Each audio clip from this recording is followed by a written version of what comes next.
What's good, YouTube, man? Welcome back to the channel. Metri is back here with another video. Today we got teen killer forced to tell mom about his crimes. If you are new to the channel, make sure you subscribe. 100K is on the way. Make sure you leave a like and comment more videos you want to see. And let's get into the video, man. Let's do it. All right, let's see, big bro. Is she okay? Do you see where she's hit at? No, it's on the side of her head. They're saying she's pregnant too. Damn. Deep breath.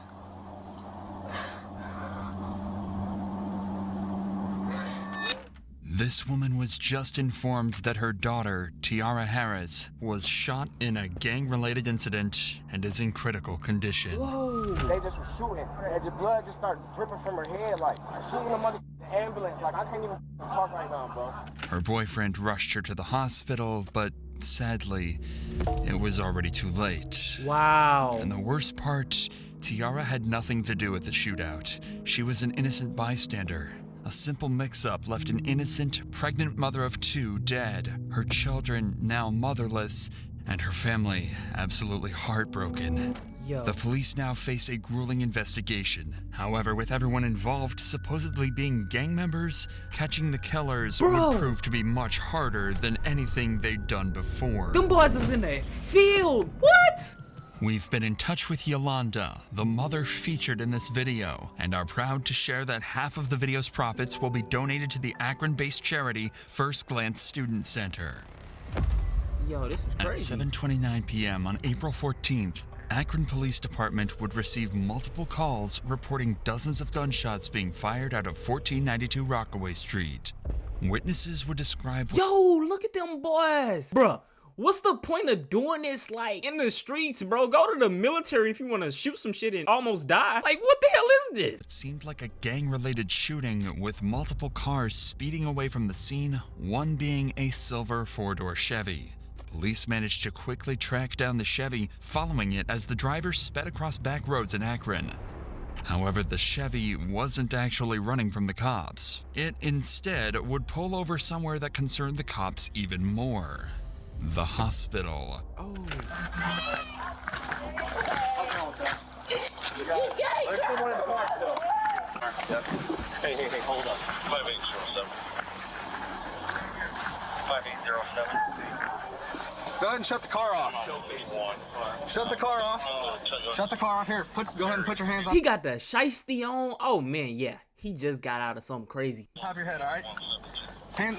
Nope. Hands on top of your head. Step up. Step up. Oh, do we have someone checking High Street? All right, man. Here, step back here to the back of the car. Go ahead and put your hands behind your back. With the incident being reported as a gang-related shootout, police would assume the man driving the Chevy to be a gang member, meaning he would be very unlikely to talk to them. So I mean, he fit the description. I can't lie. I know it's like racial profiling, but like shiesty on. Come on, gang. You know? It just be like that. instead, they decide to stop him in the back of a patrol car for later interrogation. As this was going on, dozens of additional 911 calls would ring in. Witnesses would arrive at To be fair, the shiesty is like a uniform nowadays, so it's like you just never know. But like in this instance, in what they just been hearing in the phone calls, he probably is the main suspect. But Akron Police Department to give their testimonies, and more cars would arrive at the hospital. Most importantly though, 4 miles away, a young woman would be placed in an ambulance under critical condition with a bullet wound to her head. shit. Turns out all of this would be connected to a large group of reckless shooters. It's at this point that we need to step in. This is one of the most complex and mysterious cases we've ever covered. So we need to break down some details first in order for you to fully understand the case itself. Okay, and talk to how me. well the police handled every single step of solving it. At 7:22 p.m., a car arrived at 1492 Rockaway Street carrying a number of people who started hanging out with some friends on the side of the road. This group included Javier Small, Lanier Worthy, and Jonte Smith. Everything seemed fine until 7:29 p.m., a black vehicle reversed into the street carrying Tiara Harris and her boyfriend George. Her boyfriend recognized some of the people on the sidewalk and wanted to back up and say hi to them. At that very moment, on the other end of the street, 3 men emerged from an unrelated vehicle and started firing bullets. Whoa! Oh! they trail. These men were Zaire Saunders, 17-year-old Antonio Whitaker, and Darion Rackley. 17? All affiliated with the gang BBM, a notoriously violent gang active in Akron at the time. There was also the driver of the car, Jeremiah Williams. Their shots scattered the group on the sidewalk, with everyone running for cover. In the panic, Jonte and Javier drew their guns and began to shoot back. Bullets went back and forth, and everyone went into a panic as they realized their lives were at risk and a bullet could strike them at any moment. Seconds later, the dust settled, and the BBM members Zaire, Antonil, and Darion fled the scene. However, a grueling silence would ring throughout the street as Tiara's boyfriend, George, realized Tiara was the sole victim of the shooting.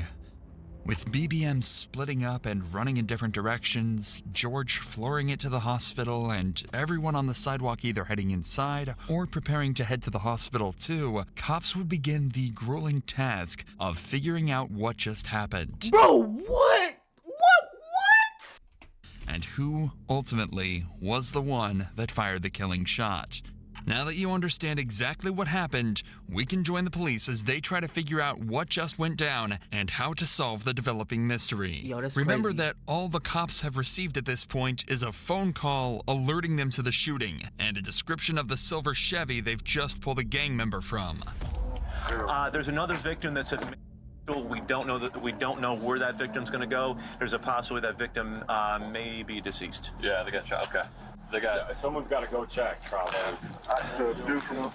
Two of the officers ran over to the front of the hospital and discovered Javier Small and his girlfriend in complete distress.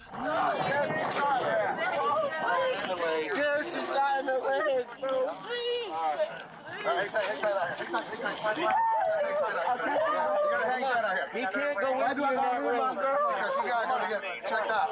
Hang tight. As it turns out, another girl was also hit in the shooting. What? That being this man's girlfriend. Luckily, she was only shot in the leg, but he was still extremely distraught and horrified about the whole incident. Bro, I'm on house arrest. Yo, this is crazy. What is this? My girl, bro. We'll get you. I'm going to come back. I'll tell you after. She's going to be fine. I don't know, bro. My girl just got shot, bro. No. Despite how distraught this guy is, he was a passenger in the Chevy, which they just found multiple firearms inside of. Ooh. So police promptly arrested him. Hey, Pappy, we'll take him over here. Oh man, what the hell is going on in Ohio? Is y'all out there bored or something? What the hell? It's so much other stuff to Across town, do. however, there's someone in a much worse position. Tiara Harris, the passenger in the black car. Bruh, who's they shooting at and for like what? And for her to be the only person that passed, it's like, wow, that's insane, bro. Open that up. That is so crazy. Alright, they're saying she's pregnant too. And she was pregnant. How pregnant is she? How pregnant is she? She pregnant, gang? Does it matter? Far along? 2 weeks pregnant. Okay. 2 weeks. Yeah. Oh, yeah. That's not bad. What? Is this a real video? Am I looking at this for real? Thank you. Yeah. Yo, that's crazy. 44, there is a flare around. I think the false Am I allowed to ride in the car with her though to the hospital? Not right now. I'm sorry, man. Bro, Yanni just got shot. I mean, T just got shot. Bro, just in the car, just driving down the street, in Kenworth, driving from over there, and they just was shooting. None of the glass broke, but she wasn't like moving or talking. So I just brought her, and the blood just started dripping from her head, like. Bro, we see in the hospital, she's in the ambulance, like I can't even talk right now, bro. Tiara was immediately rushed to the local hospital, and her boyfriend George was brought in for questioning. He wasn't a lead suspect, but police did find it odd that he just happened to arrive at the site of a violent shooting right as it all went down. Yeah. He would claim to be innocent and actually provide a detailed description of everything that went down that night. You turned off here, so no, boom, no, I didn't. I came this way, and I said, "What y'all got? Like, what y'all got going on over here?" Like, I'm like basically saying, "Y'all good?" Right. As soon as I said that, somebody from down here got to just shooting a gun that just kept shooting. That's all I know. But I didn't hear nobody or nothing like that. So you're right there, and then you heard that. How many shots did you hear? Man, I can't even recall. It was a lot. And then as soon as I So said you were that, facing this way? No. You literally backed all the way on. Say I'm coming down here in this Rockaway. Like, this would be Rockaway. Okay. Down, I backed up. Oh, so you backed, so the back of your car was facing that way? And I'm like, is y'all? I'm like, what y'all got going on? Like, I look out just like that. Like out the window? Like, as soon as I even it should have been me. Like, you feel me? Because I'm the one that looked straight out the window. Like, are y'all all right? Y'all good? Type stuff. The cops asked him why he was even there in the first place, to which he just said he knew a couple of people on the street and that he had absolutely no involvement in the shooting. I believe him. He's claiming that when he peeked out the window, his friends mistook him for the shooter and began to fire bullet after bullet directly at his vehicle. What? According to him, it wasn't an accident, but a misunderstanding, making the whole situation even more tragic. Wow, bro, what the fuck? Imagine? Oh my goodness. With George's statement, they were a little clearer on the whole situation. But they'd made no progress into actually solving the case or tracking down the real perpetrators. That was until they returned to the scene and spoke to a number of witnesses who had watched the entire event take place. It was two African Americans. Where were they running? Young kids. They come from back there across this backyard next door and out the driveway.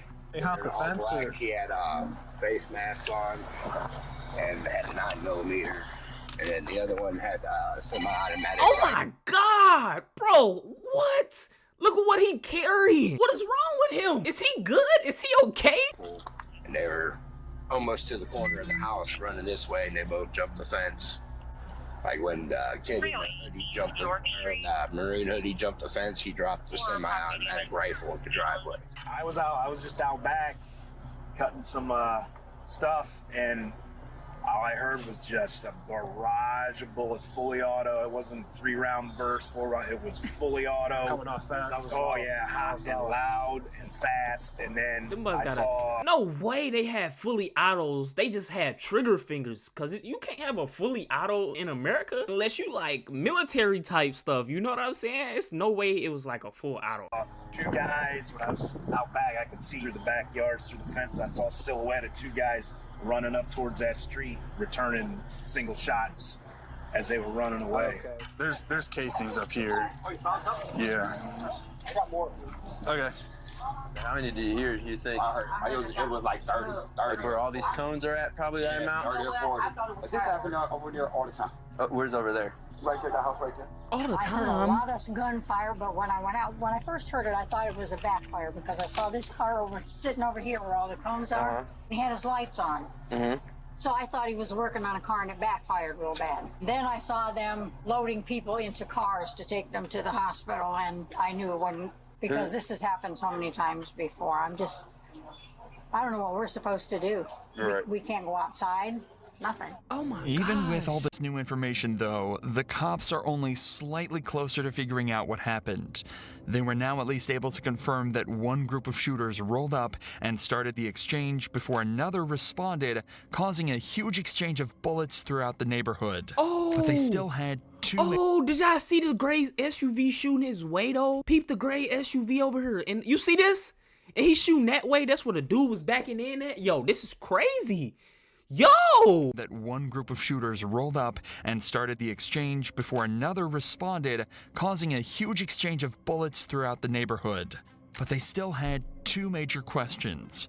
Who were the shooters, and how was Tiara involved? Well, the cops had just spotted another witness that might be able to answer their questions. They in them trenches. A woman who was actually on the street the moment the bullets started flying. Whoa. So you don't live here? I'm not even from here. Oh, I was visiting. Wow. So who owns the house? Anitra Johnson. She is? Okay. She was out to eat when I called her. Okay. Everyone's okay though, right? The kids? The kids, yes. Yeah, The kids are okay. I got them in the back watching TV. Okay. There was another girl outside. I think she got shot in the thigh or the leg. I think they took her place to the hospital. Okay. She definitely got hit. Okay. So what did you see? I'm sitting outside. To be honest, we all family. So we're all outside prayer wrestling, like act like we hitting each other and stuff. Next thing I know, I just heard these gunshots. I'm like, all right, was that a BB gun? Come through shooting. Yeah. And it was like pow, pow, pow. They came through again. So I'm running up, I didn't even know where the gunshots came from. I'm running up, trying to grab the kids. They came through twice. Okay. Did the house get hit at all? I mean, I don't even fuck. Is that a bullet hole right here? I don't know. I was really just trying to grab the kids. And you said, so what? They got out. They got out of a car. They didn't even get out of the car. Or they just started. They were hanging out. They was shooting? hanging out shooting. Okay. Did you see how many by chance? Three. Three of them. Okay.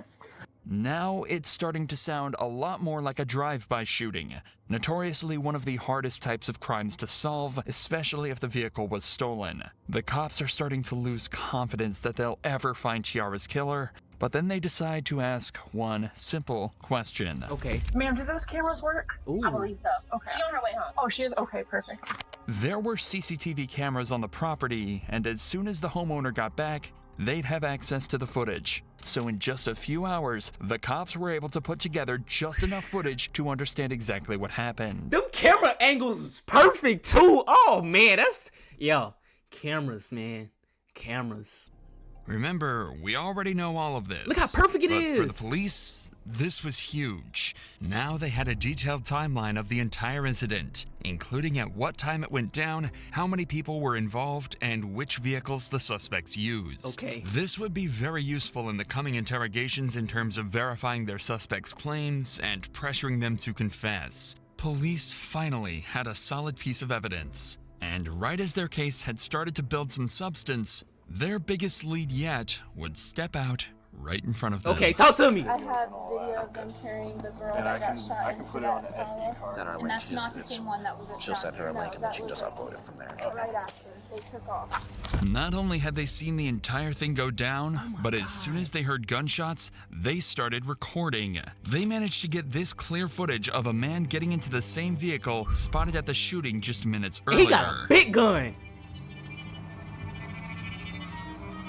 Now all they needed to do was track down the car using the visible license plate, and they'd have their first lead suspect. But with that said, these kids were no strangers to running from the police, and the officers would begin the hunt to find these evil teens. Oh yeah, get them. ASAP. While all of this was going on, police had another, perhaps more nerve-wracking situation to handle. Tiara had passed away. Damn. And her family had no idea. Damn. Oh man. There's currently not letting too many people in the hospital. Let's step over here and see where all these cruises are. My car, okay? I'm Where's right your car here. at? I'm right here because I This one didn't know. or this one? Right here. Sorry, which one? Okay. What's your daughter's name? You're here for your daughter? Tiara Harris. Oh, it's her Tiara daughter. Oh man. Say, have me stand right here next to the sign. We'll have someone go over and talk to you, okay? Take a deep breath. Is she okay? Ooh-wee. I don't know the names of who they are currently, miss. Just listen to the cop's tone here. He knows just how bad things are looking for Tiara, and he absolutely doesn't want to break that news to her mother yet, especially when he sees just how emotional she's starting to get. Yeah, man. Tiara's autopsy showed a single bullet struck her in the head and remains there. While tragic, this information would allow police to identify the exact bullet type and then gun used to shoot Tiara. If they could find the owner of this gun, they would be able to match it to the bullet, and justice could be served for Tiara and her family. Man. Hey, come here! They got a bunch of people showing That's up. my son and my nephew. Okay, well, listen, they can't go in. It's going to be you. Y'all go in the car. Go in the car. They telling us to wait outside. I know. I'm going in. Go in my car.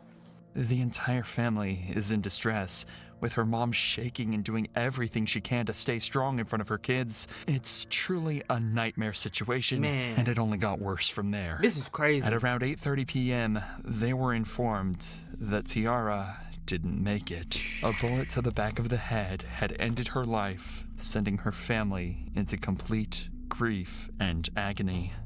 Now, police knew that they absolutely had to catch the people that did this to Tiara, or risk letting down her and her entire family. At this point, police had 6 different suspects on the run, all tied to the shooting, and they would eventually manage to track down and get interrogations with all of them. I gotta see Their start that. came in the form of a Facebook post by someone named Jeremiah Williams, described as a member of the BBM gang. Apparently, the post consisted of him bragging about being at the shooting and escaping without getting caught. Oh, okay, he's stupid. What is this, bruh? Oh my god, bruh. People be real defects of the earth. It be real defects on earth, bruh. It's like these people should not be here. This is crazy. By using his Facebook profile, they'd find his address and pick him up for interrogation. With Jeremiah also being a supposed gang member, he too would prove to be extremely difficult to break. However, by using expert methods, police would actually get him to break completely, to the point where he actually started to cry. He's stupid. You want some tissue? Yeah, that's true. How's it going, Jeremiah? Pretty good. Sorry for the wait, man. I'm Detective Smith. This is Detective Davis. Nice to meet you. I wouldn't even shake his hand. And so the reason why we have you sitting here talking to us is we need you to think back to April. There's an incident that happened on Rockaway. You remember this? This young lady got shot. You remember hearing about that? Mm-hmm. Okay, so during our investigation, your name's been coming up. But do you know about where you were that day, if you can? Or I was definitely at home. Liar! Apparently, Jeremiah also has an alibi, and even gives multiple names over that'll attest he wasn't on Rockaway that night. You're at home. Yeah. Where was that at Amherst? Amherst. This was right before my mom moved to Louisiana. My best friend, Rob, talked to her sister, the girl that died, her sister, Diane or however you say her name. My best friend, Rob, was like in a kind of little... Like dating? Yeah, with her sister. And it was crazy. We got on Facebook and it was all over Facebook. Her sister had got killed and stuff. And my mom was like, ain't that the girl that came over here the other day? And we like, no, that was her little sister. Has her little sister reached out to you guys or anything? We haven't talked to her I don't talk to her at all for real, but. So you were at your house on Amherst? Yeah. Was there anyone with you that day? My mom. What's your mom's name? My mom's name is April. However, the detectives know this to be untrue. Right. They know he was at the scene from the Facebook post he made. They know he did it, so they want to get a confession. Stupid man! Even better, some information that might help put more people in handcuffs. The thing is, they're initially going to find that a lot harder than they'd hope. I have to ask, do you recognize this car? Yeah, this was the car that was in that video. That's on Facebook. So you remember it? Yeah. Have you ever been in this car? No. Do you know who drives this car or owns this car? I don't know him by like name, but I know who he is. His name like Pa or something. Pa? That's what they call him. Do you know, can you describe him? That's funny because I don't even really know what he looks like. Every time I've seen him with a ski mask on. Okay. Like I've never seen him outside of a ski mask. Okay. Is it him? All right. Tell me a little bit about yourself, your past. Like, have you ever been in trouble or anything? Yeah. I'm actually right now. I got probation. So like just a weapons possession charge is all you got? It's like carrying a concealed firearm in a motor vehicle. Gotcha. Yeah. Jeremiah is making a conscious attempt to give as little information over as possible while still trying to seem cooperative. He's smart. He doesn't want to completely close himself off, as that'll make him seem guilty, but he also doesn't want to give up any vital information. The cops ask him who was there, where he was sitting in the car, even questions about the guns, but he refuses to speak. And he's starting to seriously frustrate the cops. He's a funny guy. But all this talk of courts and investigations doesn't seem to be getting them anywhere at all. So instead, they switch gears. They're going to be as direct as possible and give it to him straight. That's their last hope at getting him to crack. Okay, get it. What do your friends call you? Do you have a nickname? Get right. Jay. We're just getting to know you, man. Right. Obviously, you can see that you're not a bad person. Just the he's definitely a bad person. What the hell? Vibes I'm getting. Yeah, for sure. But you're in here talking to us for a reason. And it comes back down to this incident. You being honest with us is what we'll be able to work with you. We know that you were there. We know! And we also got your DNA in this car. So lie to us if you want to. If I've been in that car, I would tell you guys I've been in that car. No, you I wouldn't. have no reason to lie or no reason to put myself in. You do have a reason to lie. You do have a reason. Why is he doing this? They know these are police. This is the 21st century, gang. Come on, man. This ain't the 1700s where they didn't have cameras or DNA scanners. Like, come on, gang. Use your head. You fucked. It's a good attempt to try to get out of the trouble, but you fucked. Your role in it is the driver, because we know you're the driver. Really what we're looking for is why. You're already being charged with the incident. You explaining your actions and what really went down is just going to help with your role in this. We know you didn't pull the trigger, but you not being honest with what went down is not going to help you. It's going to, the prosecutor and the judge and jury are going to look at someone who's not remorseful. Drove over there and they started shooting. Okay. So they told you to drive over to Rockaway? Yeah. Who was sitting where in the car? In the front, and Zebo sitting behind me, and then Pa sitting on the door. He giving up all the info. Ooh, he can't go back to the hood. He's done. It worked. The cops actually got a name. It was a nickname, but cops could eventually tie this back to a man named Zaire Saunders, who would be interrogated later. This was huge. They'd actually gotten a gangster to tell on one of his partners, but they weren't done. They actually got a gangster to tell on one of his partners. Bruh, the narrator is fucking hilarious. Yet. They knew he still had more information, and they weren't gonna stop putting on the pressure now. Why was dude shirtless though? We gotta go back to freaky ass. Who was in the car with you. I know you know Zebo. Pa, you say you just know him by Pa. Do you know his real name? Okay. And the third person, you're saying how often have you seen him? Would you be able to identify that last person by a picture? Jeremiah physically looks defeated.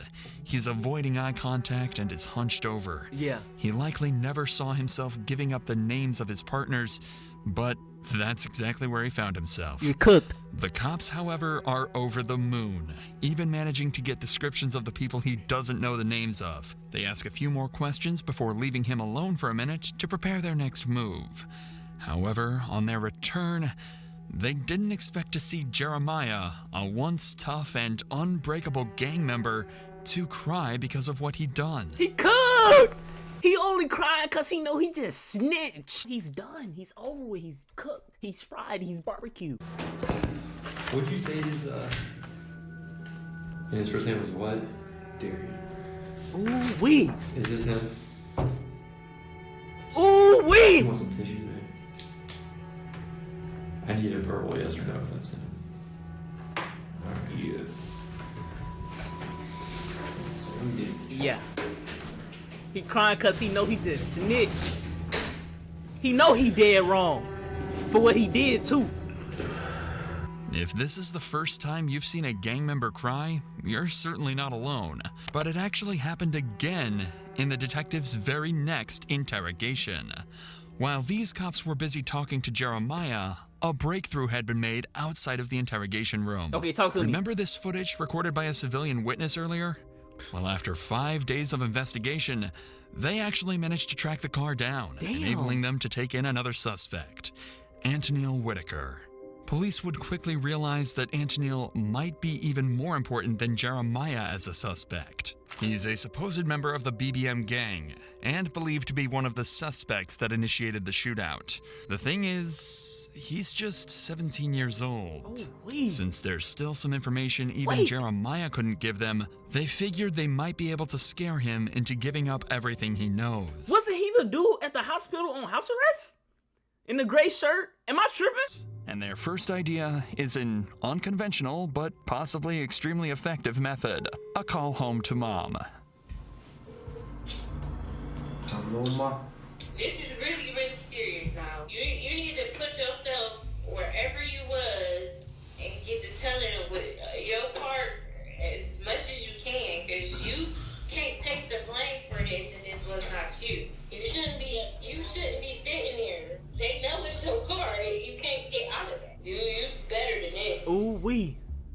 Antonil doesn't even seem to feel like following his mother's advice. Despite the fact that they know it was his car, he's claiming that someone else was actually driving it that day. And even more unfortunately, he'd forgotten exactly who. Listen to his story and see if you believe it as much as the detectives do. Okay. So you saying you were at home? No, wait. Like the whole day? Someone took your car somehow, brought your car back, gave you the keys back or whatever, and then so you could take your sister home. That doesn't make sense, man. You know a jury, you know a judge.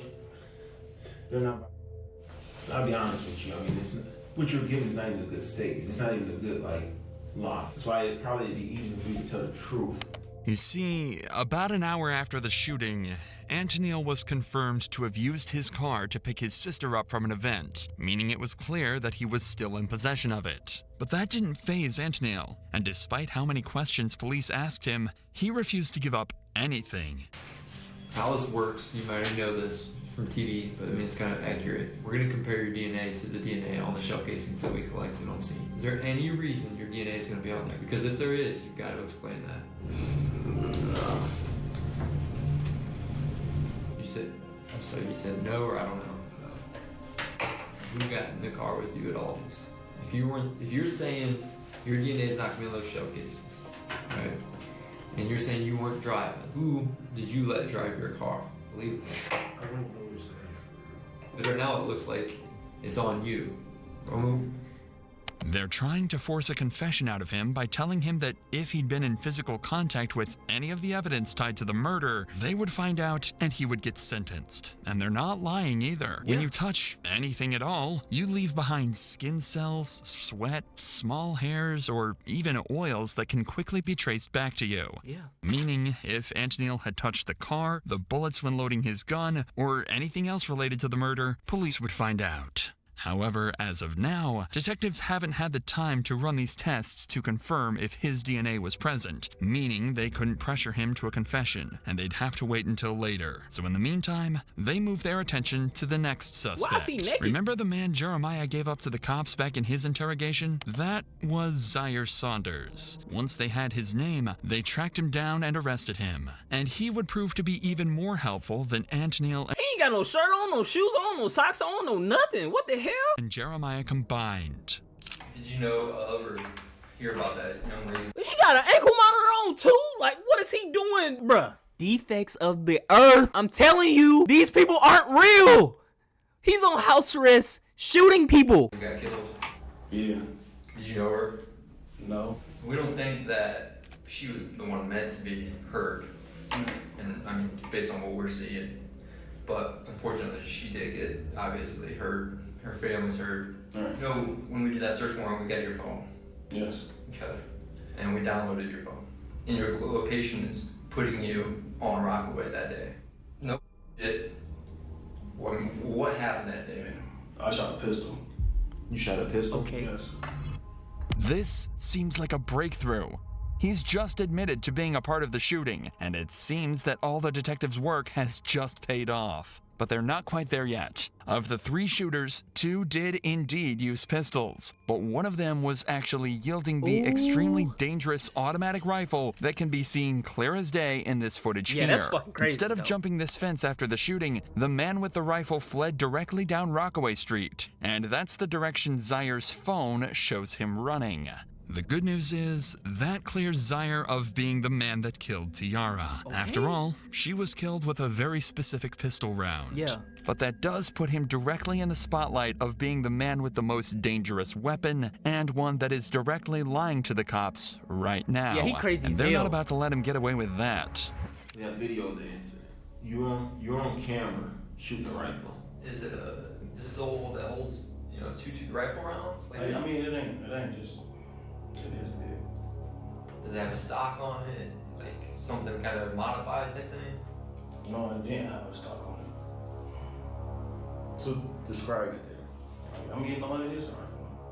That single piece of information resulted in Zaire actually getting the highest sentence out of anybody involved in the case. just the use of such a dangerous firearm actually increased his prison time by somewhere between 10 and 15 years. Oh my but he God. still doesn't know that yet. He's still under the guise that if he helps the detectives out, he might get a better deal. No. So not only did he tell them where to find the rifle he used, he also gave up. That don't even look like his build though. You know what I'm saying? He looked like more of a bigger dude. This is like a little skinny type slimmer dude. One of the most vital pieces of information that cops had received in the entire case. The group BBM. I just know they call it BBM. For real. BBM. Yeah. Zaire just told the cops the name of the gang that was involved. A huge piece of information that will help them track down every last individual that was part of this attack. Shit. Now the detectives have just one more final question that'll hopefully put together the final pieces of the puzzle they're looking for. You've been extremely helpful throughout this whole interview. You helping yourself out too. You gotta ask, whose idea was it? I know for sure it wasn't mine. They just around, so we'll just say, yo, it's my dudes. But you got different dudes, so you got different, like, that's how they is. Well, they ain't say it right then and there. They said it on Facebook, like. But They said it on Facebook. Oh my God, bruh. Okay, why? Why even do a crime and then go to the internet? What is that? It was like, I knew they was talking about me. They just didn't say it directly to me, but I knew they was talking about me. He just gave up the group chat where all of these shootings supposedly were planned. Wow. With this, police simply had to cross-reference the names in the group chat with the supposed shooters on the CCTV and the names that had been mentioned in previous interrogations, giving them enough evidence to sentence all 6 of the shooters. But unfortunately, this wasn't the resolution they'd hoped for. Okay. After examining all the weapons confiscated, it would turn out that none of them were a match to the bullet found in Tiara's head, meaning they still couldn't tie any specific person to the actual murder. However, there is one puzzle piece we haven't told you about yet. What? The one that would solve this entire case. Talk to me. Watching the CCTV footage, it's clear that there is one man that directly shot at Tiara's vehicle. Oh, I was saying the SUV earlier, but I forgot he did hop out. I thought he was hopping back in because they was shooting behind him. I ain't peeped that. Dude in the Impala was shooting. Oh, that's crazy. If you follow this man, dressed in all black, back through the CCTV, you can trace him all the way back to the driver's seat of this black truck. A black truck that, until now, the cops were completely unable to identify. But then, they received one final piece of footage from a witness, allowing them to track it back to the owner, 44-year-old mother, Kia Brown. Police realized they had to interview her, knowing that whoever was driving Kia's black truck that day killed Tiara Harris. Ooh-wee. Hey, how you doing, ma'am? Good. I'm Detective Smith. This is Detective Davis, back in police. Hi. Hey, we wanted to talk to you or whoever is driving, who drives this truck, reference that incident that happened up the street. They were being shot at, and we're finally trying to catch up with them. Looked like a couple males. And have you heard about this? I heard about what happened on the corner. This is my truck, but my son was driving. It wasn't Kia, but her son driving the car that night. And after running his name, they'd find out he had ties to a rival gang of BBM. So the detectives had Kia call her son and hand over the phone to the officers. Ooh-wee. I have some detectives here right now. The day that we were moving in, the incident that happened around the corner, they would like to speak with you. Do you have a moment? Can you go on break? How you doing, man? How you doing? Good. He got a job? He in a gang, bro? Defects of the earth. What are you doing? Just keep working your job. Be a good human. Is it that hard to be a good person? Is it that really hard? Detective Smith. What is this? With Detective Davis with me. Hey, what's your name before we get started, bud? Lanier Worthy. Lanier. All right, Lanier. How you doing, man? So listen, man, I won't keep too much of your time. We were wondering if we could talk with you and your mom maybe in person at some point, and we wanted to talk to you about that incident that happened up the street. We know you're over there, so we were hoping you could help us, actually. You're not in any trouble. We're actually hoping you could help us. Would there be a good day for you to... This weekend, Yeah, Sunday the 8th. Can we do it anytime after 2:30? Okay. All right, man. We appreciate it. We'll see you at 3:30. Okay. All right, buddy. Bye. And just like that, they had an interview scheduled. And this was the final suspect at the scene that they hadn't yet spoken to. Man. The man suspected to be the driver of the black truck and the man they think shot Tiara. Dad, how you doing? What's up, man? Appreciate you talking with us. So, I mean, obviously, you know why we're here, about that incident that happened up the street. So, we just wanted to know your perspective. That happened that day. What'd you see? That type of stuff. Could you kind of run us through that day? I was standing in the driveway on my phone. Then heard shots. I got down, ducked. Then when the shots stopped, I heard that, ran to the car. When the shots started happening, you ran and got in the driver's seat. And then Teen got in your passenger seat. Right? Okay. That was it. Lanier had just told them he was driving the black truck that day, confirming he was the man in all black that drove the truck and hopped in the Chevy. Yikes. He was the man that fired the bullets. Ooh. So they decided to ask him up front. I'm about to ask you something, man. I'm about to ask you from your parents. I'm sorry, but I gotta ask. Did you shoot that day? Yes, sir. Okay. Cap. Even though he said no, police already had all the evidence they needed. The car tied to him, his ties to the rival gang, and finally the video of him shooting at Tiara's car. So they arrested him on the spot and brought him in for interrogation. Ooh, wee, shouty. What's up, man? Here you come. Am I able to have a lawyer with me right now? What's that? Can I have a lawyer with me? You can right do now? whatever you want, man. I'm not here to... Okay. Are you saying you want your lawyer, you don't want to talk? Yeah. Okay. All right. But in the end, this wouldn't matter, as when they arrested and processed him, they managed to confiscate his gun. And after analyzing the forensics of the bullet inside of Tiara and Lanier's gun, it was a match. Ooh-wee. Lanier had fired the killing shot.